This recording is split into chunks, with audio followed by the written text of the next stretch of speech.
One Tuesday morning in autumn, at precisely 8:30, Sherlock Holmes received a mysterious message that two men of great public distinction would be visiting Baker Street in their private capacity and under circumstances of complete secrecy.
In brief, Mr. Holmes, a document has been stolen from my private dispatch box.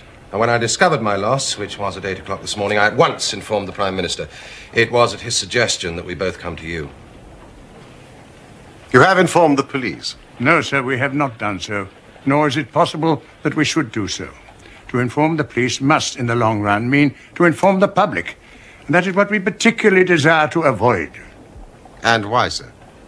Because the document in question is of such immense importance that its publication might very easily, I might almost say probably, lead to European complications of the utmost moment.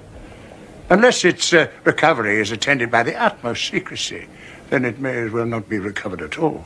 For all that is aimed at by those who have taken it is that its contents should be generally known. I understand. Watson, do sit down.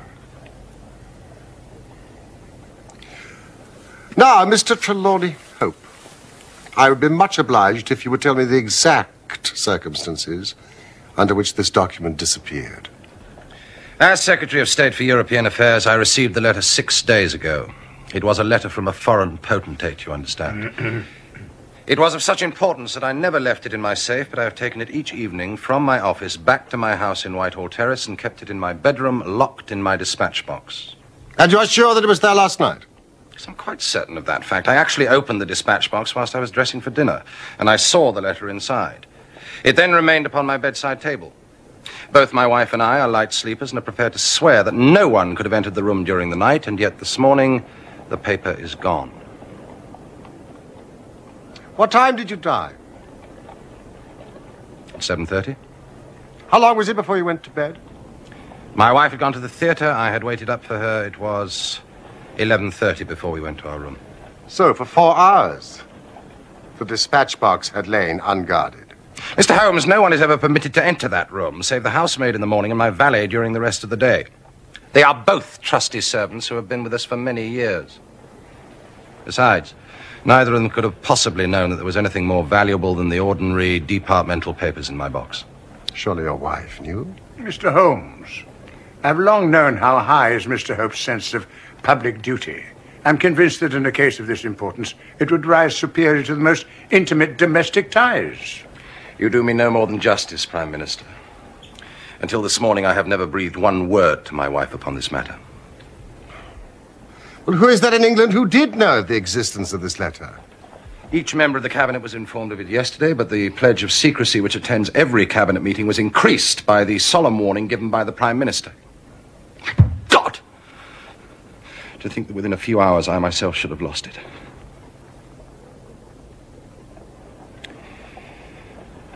Besides the members of the cabinet, there are 2, possibly 3 departmental officials who know of the letter. No one else in England, I assure you.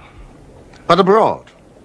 I believe that no one abroad has seen the letter except the man who wrote it. I am well convinced that his ministers, that the usual official channels have not been employed in this case. Now, sir, I must ask you more particularly what this document is, and why its disappearance should have such momentous consequences. Well, Mr. Holmes, the envelope is a long, thin one of pale blue color. There's a seal of red wax stamped with a crouching lion. It is addressed in large, bold handwriting. Interesting and indeed essential as these details are, my inquiries must go more to the root of things. What was the letter? It is a state secret of the utmost importance, which we cannot tell you, nor do I see that it is necessary. If by the powers which you are said to possess you can find such an envelope as I've described with its enclosure, then you will have deserved well of your country and earned any reward which it is within our power to bestow. Gentlemen, you are 2 of the most busy men in the country. And in my own small way, I have a good many calls upon me. I regret exceedingly that I am unable to help you in this matter, and any continuation of this interview would be a waste of time. I am not accustomed, sir, to such.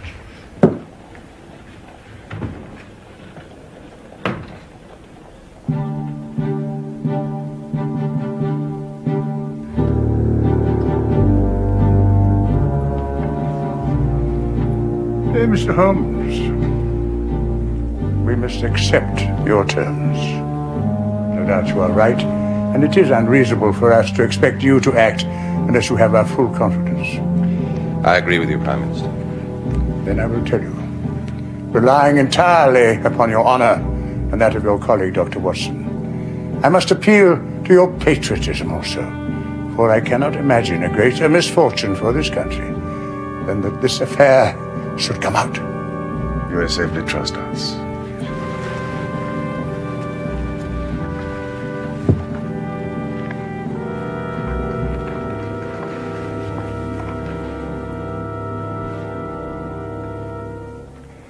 The letter, then, is from a certain foreign potentate who has been ruffled by some recent colonial developments of this country. It is written hurriedly and upon his own responsibility entirely. At the same time, it is couched in so unfortunate a manner that its publication would undoubtedly lead to the most dangerous feeling in this country. There would be such ferment, sir, that I do not hesitate to say that within a week of the publication of this letter, this country would be involved in a great war. And it is this letter which may well mean the expenditure of £1,000 million and the lives of 100,000 men.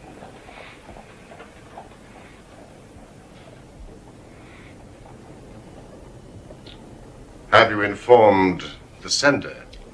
A cipher telegraph has been dispatched. Perhaps he desires the publication of the letter. No, Doctor, we have strong reason to believe that he already understands that he has acted in an indiscreet and hot-headed manner. It would be a far greater blow to him and his country than to us if this letter were to come out. If this is so, in whose interest is it that the letter should come out? Why should anyone desire to steal it and to publish it? And there, Dr. Watson, you take me into the realms of high international politics. But if you consider the European situation, you will have no difficulty in perceiving the motive. The whole of Europe is an armed camp. Great Britain holds the scales. If Britain were driven into war with one confederacy, it would assure the supremacy of the other, whether they were joined in the war or not. So it is the enemies of this potentate who want to secure and publish this letter so as to make a breach between his country and ours? Yes, sir. And to whom would the document be sent if it fell into the wrong hands? To any of the great chancelleries of Europe. It is probably speeding its way thither at this present instant as fast as steam can take it. It is your misfortune, my dear fellow. No one can blame you. There's no precaution which you've neglected. But now, Mr. Holmes, you are in full possession of the facts. What course do you recommend? You think that if this document is not recovered, there will be war? I think it is very probable.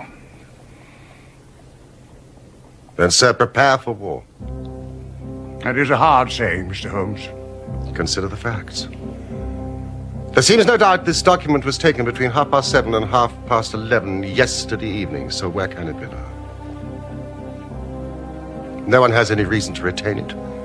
It has been passed from hand to hand rapidly to those who need it and who will pay well for it.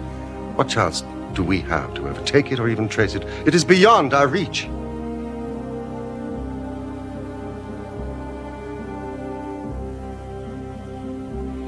What you say is perfectly logical, Mr. Holmes. I feel that the matter is indeed out of our hands. Meanwhile, hope. We cannot ignore all our other duties on account of this one misfortune. And should there be any fresh developments during the day, we will communicate with you. And you, no doubt, will let us know the results of your own inquiries. Thank you.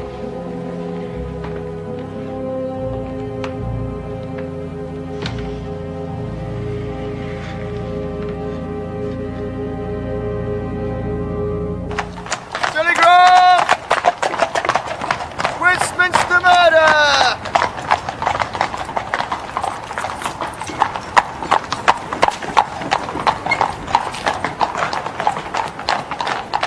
Westminster murder! Telegram! Westminster murder!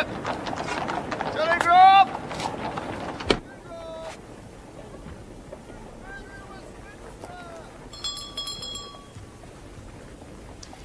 The situation is desperate, but not hopeless. There are only 3 men capable of playing so bold a game: Oberstein, La Rothiere, and Eduardo Lucas. Even now, if we could be sure which one of them has taken it, it is just possible that it does not pass out of their hands. It's a question of money with these fellows, isn't it? And we have the British Treasury behind us.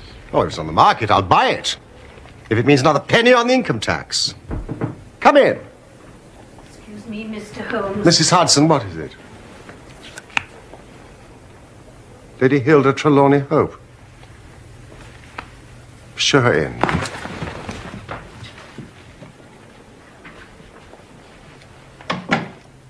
Has my husband been here, Mr. Holmes?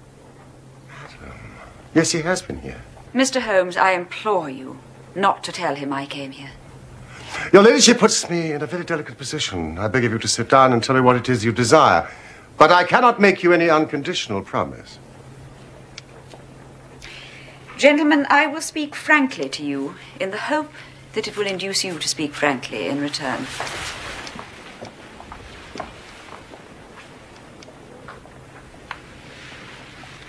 There is complete confidence between my husband and myself in all matters except one. That one is politics. On this his lips are sealed. He tells me nothing. Now, I am aware that there was a most deplorable occurrence in our house last night. I know that a paper has disappeared, but because the matter is political, my husband refuses to take me into his complete confidence. Now, it is essential, I say, that I should thoroughly understand it. You are the only people, save these politicians, who know the true facts. At least I presume you do. You presume correctly, madam. I beg you, then, tell me exactly what has happened and what it may lead to. Tell me all, Mr. Holmes. Let no regard for my husband's interests keep you silent, for I assure you that his interests, if he would only see it, will be best served by taking me into his complete confidence. What was this paper which was stolen? Madam, what you ask me is really impossible. You must see that this is so. I mean, if your husband thinks fit to keep you in the dark over this matter, is it for me, who has only learned the true facts under the pledge of professional secrecy, to tell what he has withheld? Is it not unfair to ask it? It is he who you must ask. I have asked him. I come to you as a last resort. But without your telling me anything definite, you may do me a great service if you would enlighten me on one point. What is it, madam?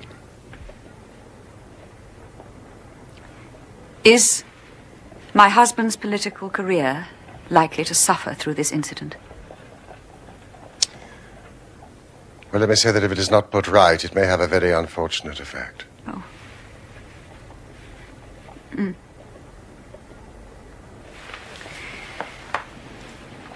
One more question, Mr. Holmes. From an expression which my husband dropped in the first shock of the disaster, I understood that terrible public consequences might arise from the loss of this document. If you said so, I cannot deny it. Of what nature are they? There again, you ask me more than I can possibly answer. Then I will waste no more of your time. I cannot blame you, Mr. Holmes, for refusing to speak more freely. And you on your side will not, I'm sure, think the worst of me because I desire to share my husband's anxieties, even against his will.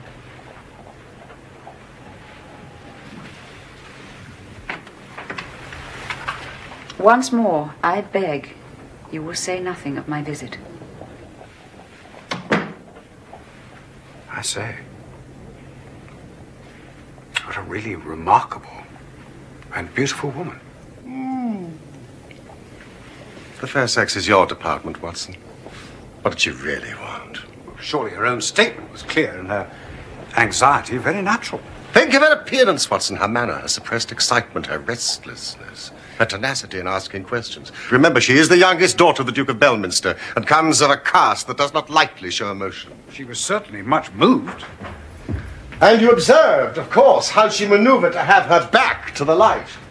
She did not wish us to read her expression too closely. Yes, she chose that chair in the whole room. And yet the motives of women are so inscrutable. I mean, how can you build on such a quicksand? Their most trivial action may mean volumes, or their most extraordinary conduct may depend upon a hairpin or a curling tongs. Yeah. Good morning, Watson. You off then? Yes.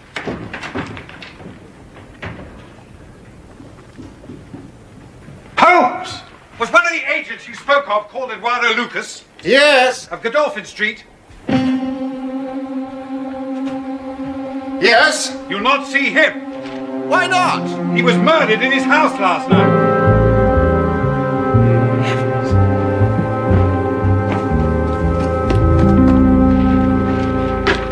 Does it say murdered? Murder in Westminster, crime of a mysterious character. Eduardo Lucas, unmarried, 34, well known in society circles on account of his charming personality.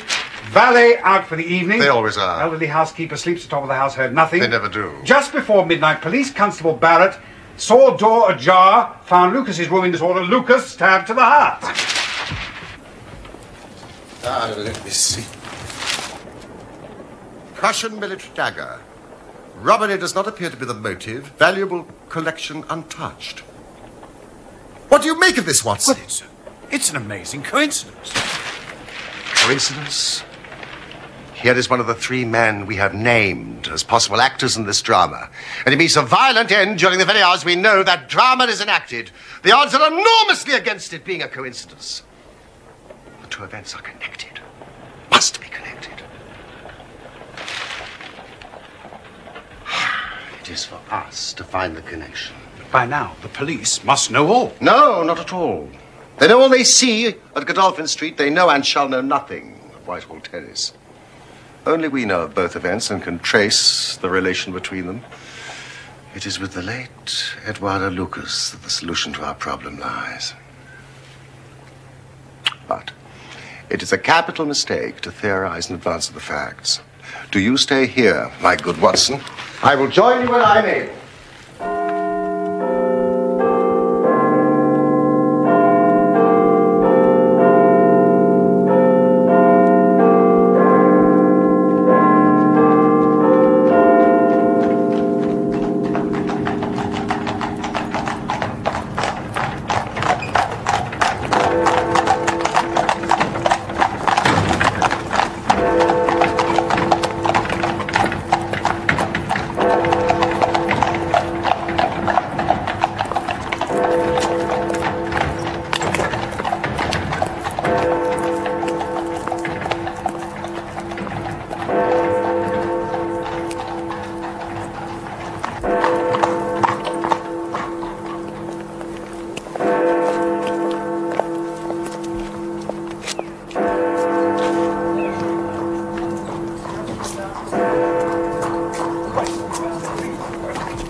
Watson, they've arrested the valet.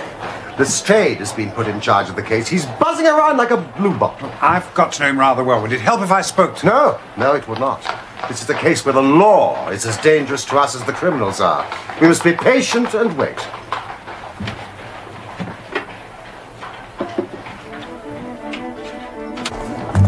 Lieutenant! Lucas murder case! Evening Standard! Lucas murder case! Suspect released! Murder case! Standard! Suspect released! Evening Standard! Lucas murder case!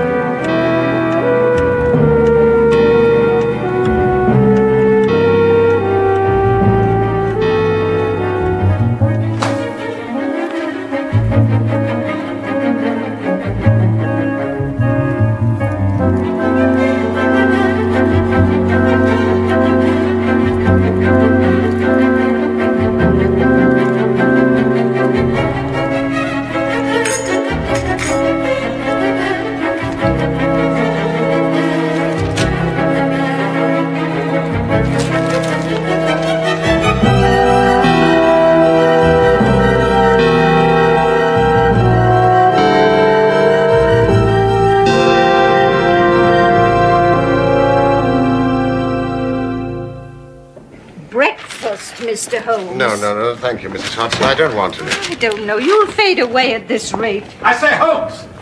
They've found the murderer. Or rather, murderess. Indeed. There's a wire from Paris. Apparently, Lucas was leading a double life. He had a Creole wife in France where he called himself Henri Fournay.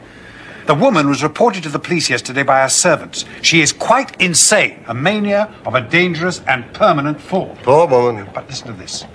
The same woman was seen in the neighborhood of Godolphin Street on the night of the murder and later made an emotional scene at Charing Cross Station. Now, what do you think of that? Oh, my dear Watson, you are so long-suffering. If I've told you nothing over these last few days, it's because there is nothing to tell. Even now, this report from Paris doesn't help us much. Well, surely it's final as regards Lucas's death. The man's death is a mere incident, a trivial episode in comparison with our real task, which is to trace the document and save a European catastrophe. Now, if the letter were loose... No, it cannot be loose. But if it isn't loose, where can it be? Who has it? Why is it held back? Well, if Lestrade found it amongst Lucas's papers, he's not such a fool as to announce it. He would inform the Chief Commissioner. The Chief Commissioner would inform the Home Secretary, and he, in turn, the Prime Minister. No, it's not among Lucas's papers. But why is it held back? That is the question which beats in my brain like a hammer. Was it a mere coincidence that Lucas should meet his death on the night when the letter disappeared? Did it ever reach him? Has this mad wife of his taken it with her to Paris? If so, is it in her house in Paris? Should I go to Paris? That would alert the French police. Now, every man's hand is against us. And yet, the interests at stake are colossal. You know, should I bring this to a successful conclusion, it will certainly represent the crowning glory of my career. Holmes! Go!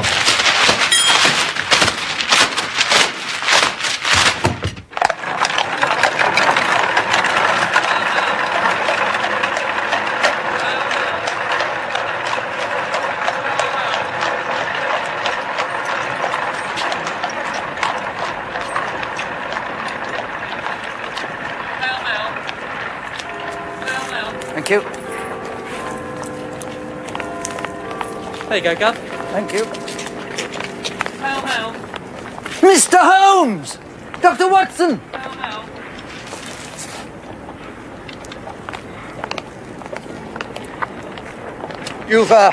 You've no doubt been following the Lucas case? Lucas? Lucas. Ah, yes, the name does seem familiar to me. Eduardo Lucas. Found murdered last Tuesday night at his house in Godolphin Street. Rather a distinguished gentleman. Student of international politics and a remarkable linguist, so they say. I've been in charge of the case, matter of fact. Not an easy task by any means. Some delicate problems, you understand. But with the aid of our French friends, I've been able to bring the case to a satisfactory conclusion. All the loose ends tied up. Oh, we've got it. Clear as if we'd seen it. Oh, congratulations, Lestrade. Another feather in your cap. Thank you. Yes, indeed. Before you go, Mr. Holmes, it's a mere trifle, but the sort of thing you take an interest in. Queer, you know, what you might call freakish. It has nothing to do with the main fact. Can't have on the face of it. What is it, then? Well, if you gentlemen could come down to Godolphin Street, I think I could explain it better on the spot. For a few minutes, perhaps? Oh, good. It's only just round the corner. Thank you, cabby. Keep the change. Hail, hail.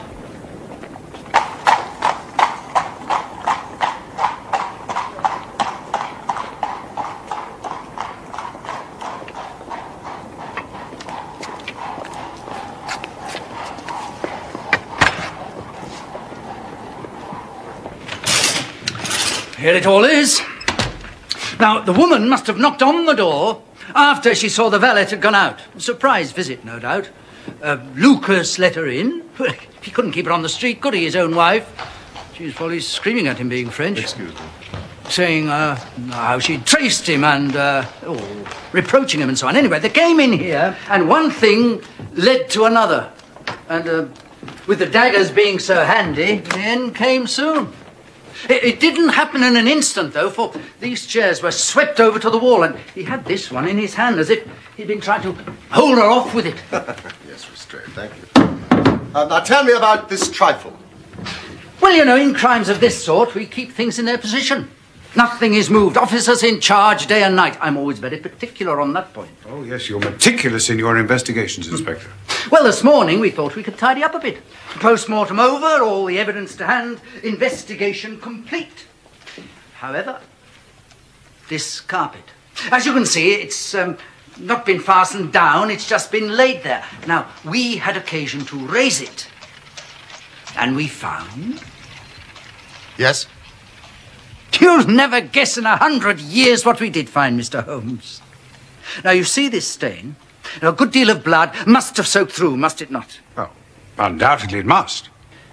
Then you'll be surprised to hear that there is no stain on the woodwork to correspond. No stain? But there must be. So you would say. Fact remains. There isn't.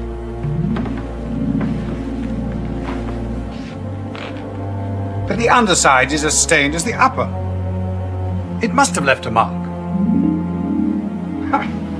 Now I will show you the explanation. There is a second stain, but it does not correspond with this one. Dr. Watson, will you take that side of the carpet? Now we will move round in an anti-clockwise direction.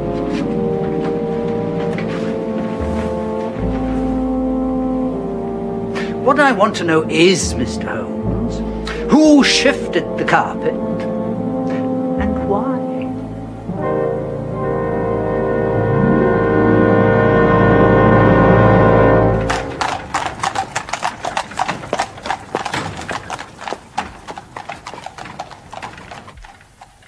Lestrade, who was on duty the day after the murder? The day after. Macpherson. He's out there now. Take my advice, examine him carefully. I'll get him. Don't do it before us. We'll wait here. Tell him you know someone has been here. Press him. Tell him a full confession is his only chance of forgiveness. Do exactly as I tell you. By George, if he knows, I'll have it out of him. Watson, quick to the table.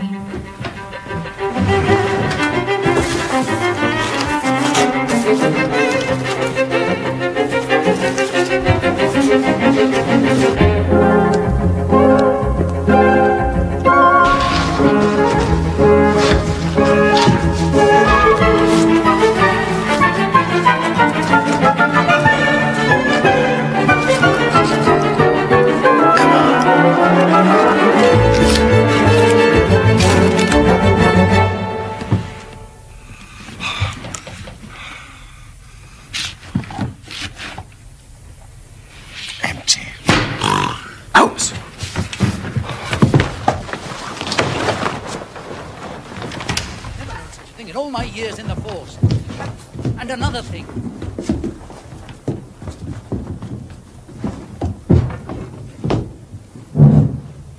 In here, Constable. Macpherson, how's the family? Very well, thank you, sir. Well, come on, out with it. Let these gentlemen hear of your inexcusable conduct.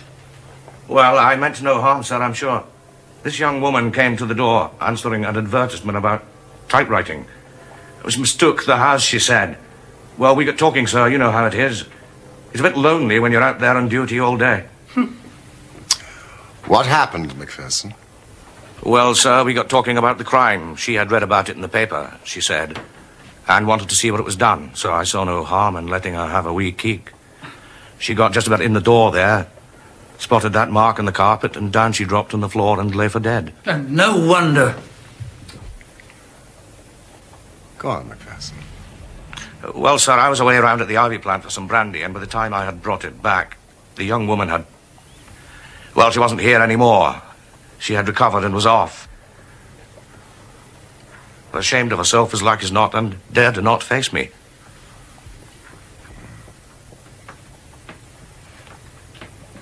Macpherson, did you move the carpet? No, sir, I only straightened it out. You see, she'd fell on it, and the polished floor being slippery. Let that be a lesson to you, Constable, that you can't deceive me. No doubt you thought your breach of duty would never be discovered. Yet a mere glance at that carpet was enough to convince me that someone had been admitted to this room. Lucky for you, my man, that nothing's missing. Otherwise, you'd find yourself in Queer Street. That'll do. Watson, what are we doing here? We have work elsewhere. Not a feather in your cap, Lestrade. Oh, thank you, Mr. Holmes.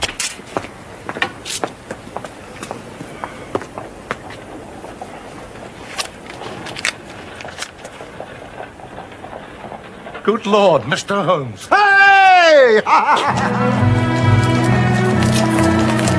Have you solved it? Hardly, Watson, hardly.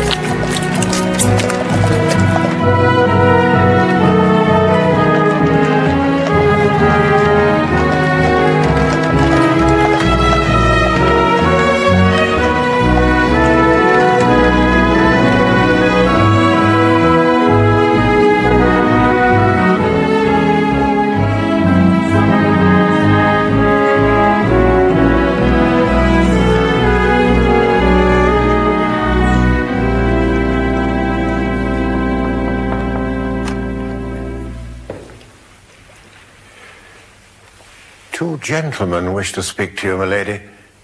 They do not have an appointment. Who are they, Bates? Mr. Sherlock Holmes and a Dr. Watson, milady.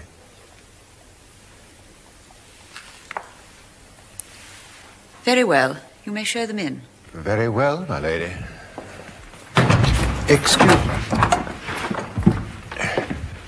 Mr. Holmes and Dr. Watson, my lady. Mr. Holmes, this is surely most unfair and ungenerous on your part.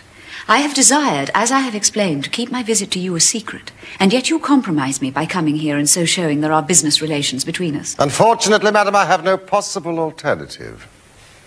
I've been commissioned to recover an immensely important document. I must ask you, therefore, to be kind enough to place it in my hands. You insult me, Mr. Holmes. Do not ring, Lady Hilda. If you work with me, I can arrange everything. If you work against me, I must expose you. You're trying to frighten me. It's not a very manly thing, Mr. Holmes, to come here and browbeat a woman. You say you have something to tell me. Very well, I give you 5 minutes. Well, one is enough, Lady Hilda. I know of your visit to Eduardo Lucas, of your giving him this letter, of your ingenious return to the room on the evening after the murder, and of the manner in which you took this letter from its hiding place under the carpet. I have kept this because I thought it might be useful.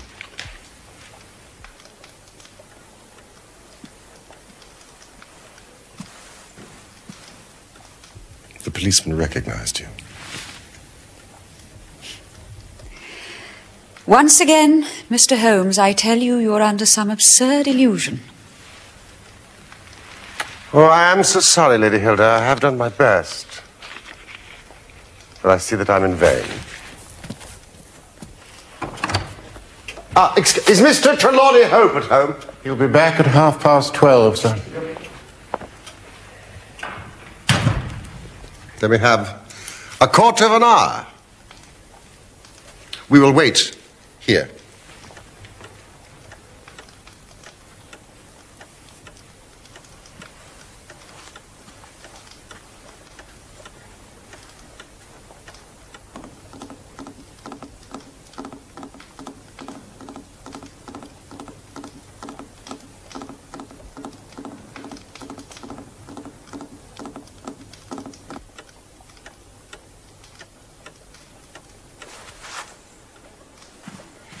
Oh, spare me, Mr. Holmes, spare me.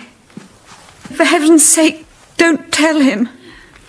I love him so, I would not bring one shadow on his life, and this I know would break his noble heart. We have not an instant to lose. Where is the letter?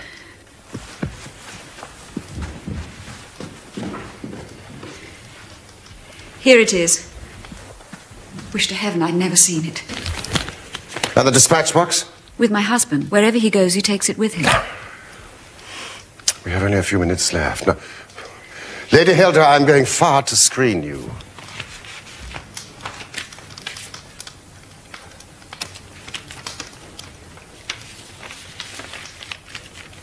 In return, you will spend the time telling me frankly the real meaning of this extraordinary affair.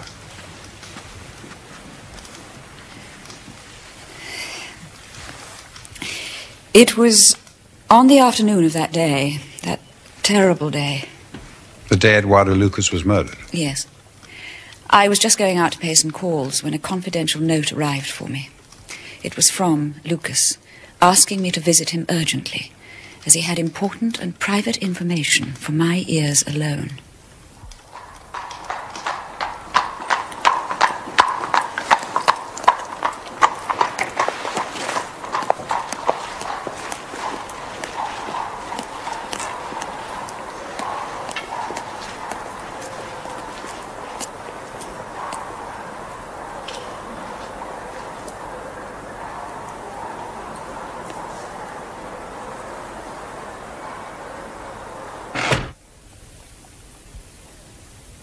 He had obtained, in some way, a letter of mine, Mr. Holmes.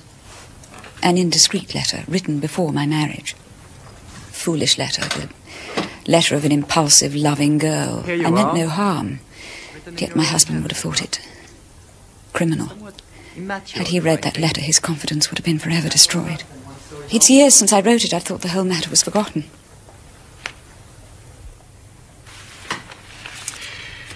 No doubt you remember the content very well.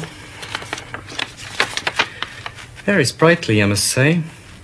Very sprightly. You make a charming correspondent. What do you want with me, Mr. Lucas? May I have my letter back, please? Of course you may, Lady Hilda. But this is a very valuable piece of paper, would you not agree? I'm sure if it was laid before your husband, he would hardly fail to appreciate the contents. You're a blackmailer. A businessman, Lady Hilda. This is purely a business transaction on my side. I can assure you I wish no ill to you or your husband. How much money do you want for that letter, Mr. Lucas? Let's not speak of money, madam. My business is not so simple as that. Well, the matter is an easy one.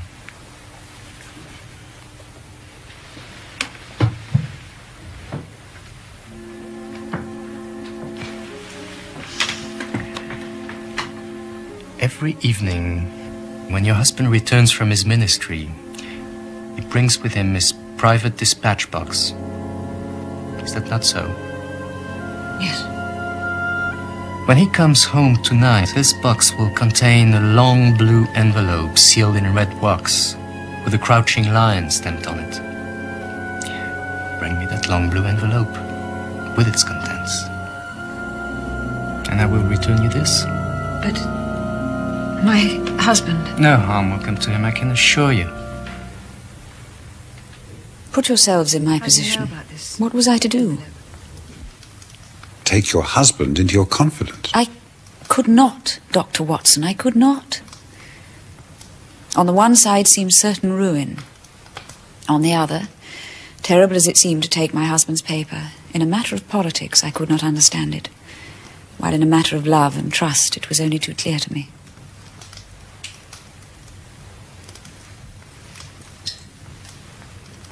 I did it, Mr. Holmes.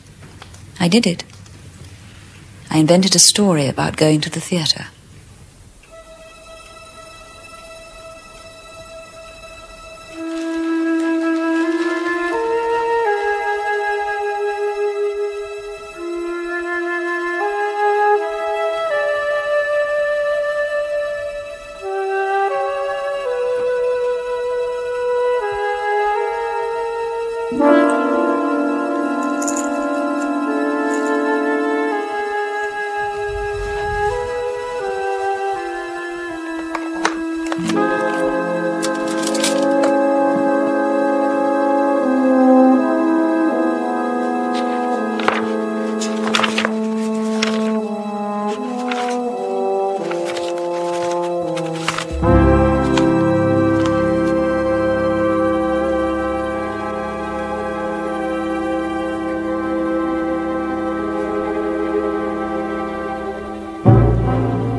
Je le savais. Alors c'est toi, sa nouvelle petite pute. Marianne, qu'est-ce que tu fais ici? Marianne, tu sais bien que tu n'as pas le droit de quitter l'hôpital, arrête. Je suis sa femme. Marianne, ça suffit. Je t'apprends. Viens de me toucher, ne m'en touche pas. Est-ce que tu vas arrêter? Ta pute. J'en ai assez, tu m'entends? Je t'ai pardonné.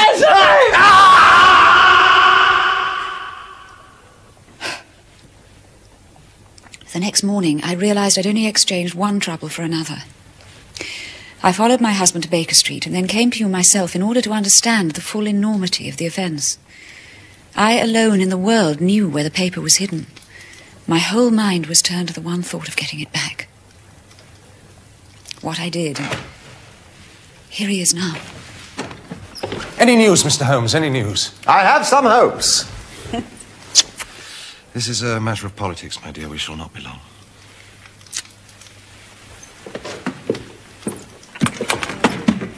The Prime Minister is lunching with us. May he share your hopes? He has nerves of steel, and yet I know that he's hardly slept since this terrible event. Mr. Holmes has some news for us, sir. Ah. What have you to report, Mr. Holmes? Purely negative as yet. I have made inquiries at every point where it might be, and I'm sure there is no danger to be apprehended. That's not enough, Mr. Holmes. We cannot live on this volcano. We must have something definite. I have high hopes of getting the letter back. That is why I'm here. The more I think of it, the more I am convinced that the letter has never left this house. Oh, really, Mr. But why should anybody take it in order to keep it in this house? I'm not convinced that anybody has taken it. Mr. Holmes, this joking is very ill-timed. You have my assurance it was taken.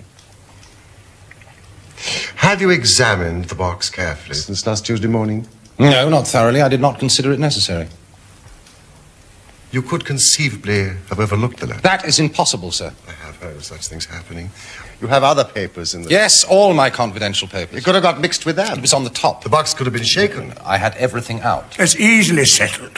Let's go and look. This is a farcical waste of time. Still, if nothing else will satisfy you, it shall be done.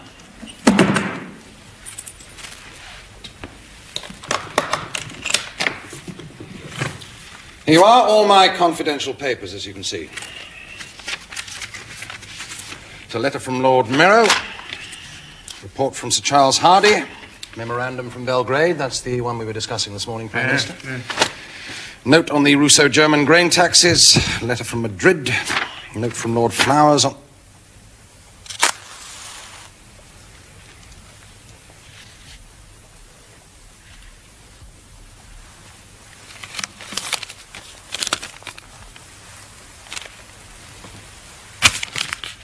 Yes, this is it.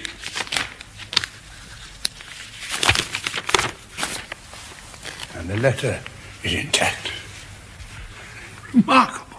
This is inconceivable. Impossible, Mr. Holmes. Hilda! How did you know it was here? Because I knew it was nowhere else. I cannot believe my eyes. Hilda, we have found the letter. I know it is difficult for you to understand, but it is the most wonderful news. It's quite extraordinary. I went through every paper in here. I checked and I rechecked. It's incomprehensible that I should have overlooked it in this manner.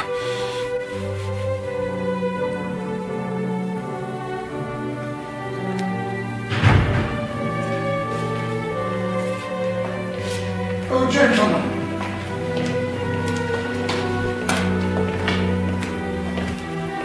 Come, there's more in this than meets the eye. Our Prime Minister, we too have our diplomatic secrets.